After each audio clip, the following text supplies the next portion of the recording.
Приветствую вас, мои дорогие зрители, на моей кухне. Сегодня покажу вам 3 идеи вкусного завтрака из кабачков. Аппетитные овощные гнезда с сыром и нежным желтком, простые и очень вкусные кабачковые блинчики с зеленью и быстрый завтрак с кабачками, помидорами и яйцом. Давайте готовить. А начнем мы с очень быстрого завтрака из кабачков, помидоров и яиц. Один молодой кабачок натираем длинной соломкой на терке для корейской моркови и, не перемешивая, сохраняем полоски в том же порядке. 2 яйца взбиваем с солью.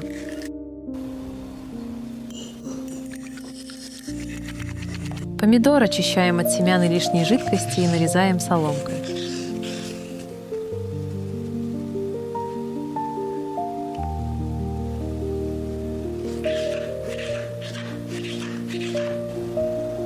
Сковороду слегка смазываем растительным маслом и аккуратно выкладываем кабачок ровным слоем.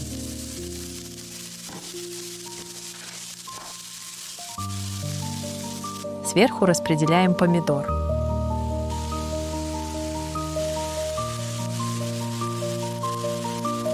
Как только кабачки немного схватятся, заливаем все яйцами, накрываем крышкой и готовим несколько минут, чтобы края схватились, а серединка осталась нежной. Как только края хорошо схватятся, аккуратно поддеваем их лопаткой и переворачиваем на другую сторону.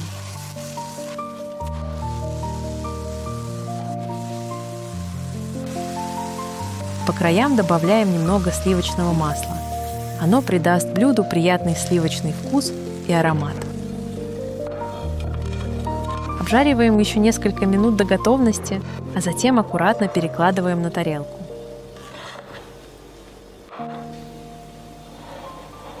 Разрезаем и пробуем. Получается очень вкусный и аппетитный завтрак, который можно приготовить буквально за считанные минуты.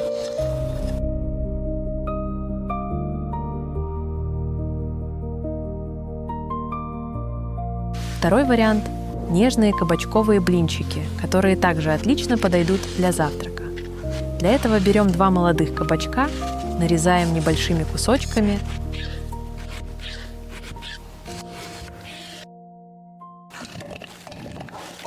и отправляем в чашу блендера.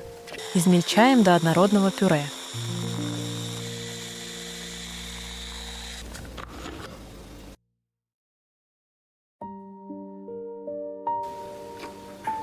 В миску разбиваем 2 яйца, добавляем соль, немного сахара, черный молотый перец и овощную приправу по желанию и вкусу. Взбиваем венчиком, выливаем молоко и перемешиваем.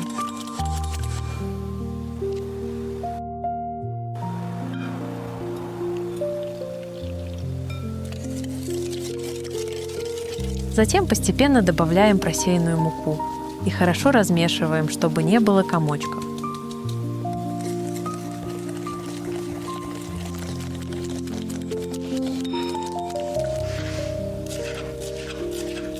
Небольшой пучок укропа мелко нарезаем и добавляем в массу вместе с кабачковым пюре.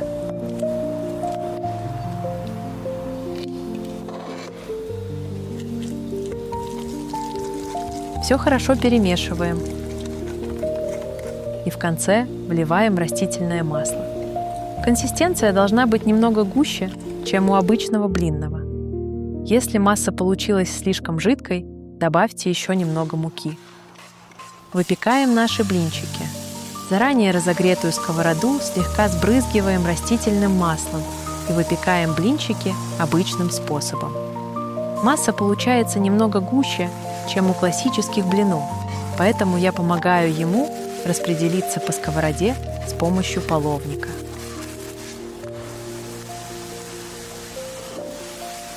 Обжариваем блинчики с 2 сторон и складываем один на другой. Они получаются очень вкусными и отлично подходят для завтрака.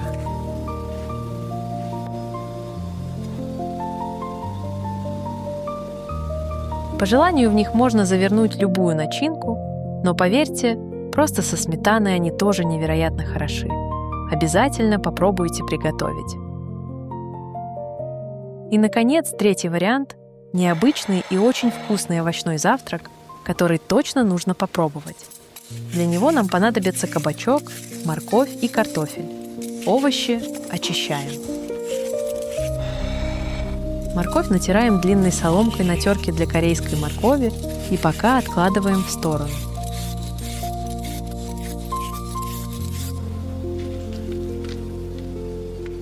Затем такой же тонкой соломкой натираем картофель и молодой кабачок.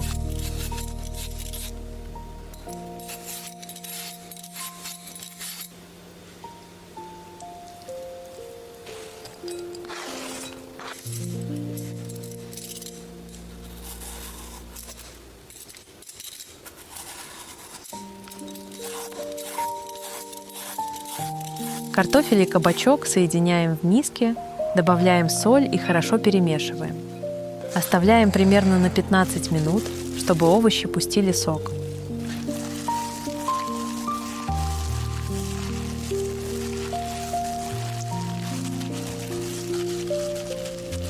Тем временем подготовим яйца.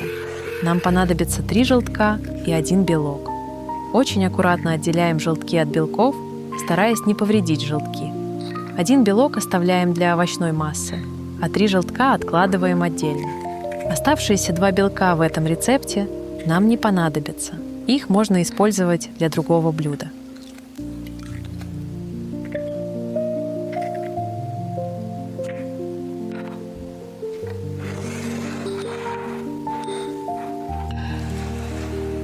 Тем временем картофель и кабачок уже пустили сок, поэтому теперь их нужно очень хорошо отжать, удалив всю лишнюю жидкость.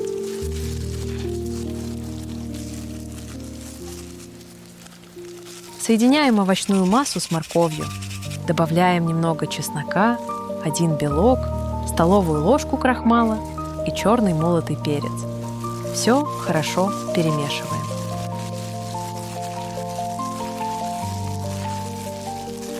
Я заранее разделила массу на 3 равные части и сформировала из каждой небольшое гнездышко.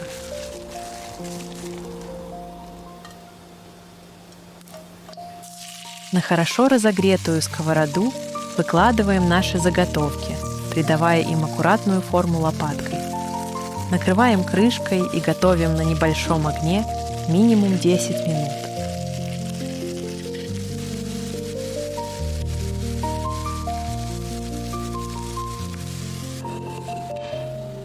Аккуратно переворачиваем гнезда на другую сторону и подрумяниваем. Добавляем немного сливочного масла. Оно придаст аппетитную румяную корочку и приятный сливочный вкус. Накрываем крышкой и готовим на самом слабом огне еще от 8 до 10 минут. Когда гнезда станут румяными с обеих сторон, переворачиваем их обратно и выкладываем сверху по ломтику сыра. Можно использовать обычный твердый сыр, натертый на терке. Как только сыр расплавится, аккуратно выкладываем в центр каждого гнезда по 1 желтку. Степень приготовления желтка регулируйте по своему вкусу. Я готовила их под крышкой около 2 минут, затем еще 2 минуты без крышки. В итоге желток сверху слегка загустел, а внутри остался жидким и нежным. Аккуратно перекладываем на тарелку и сразу подаем.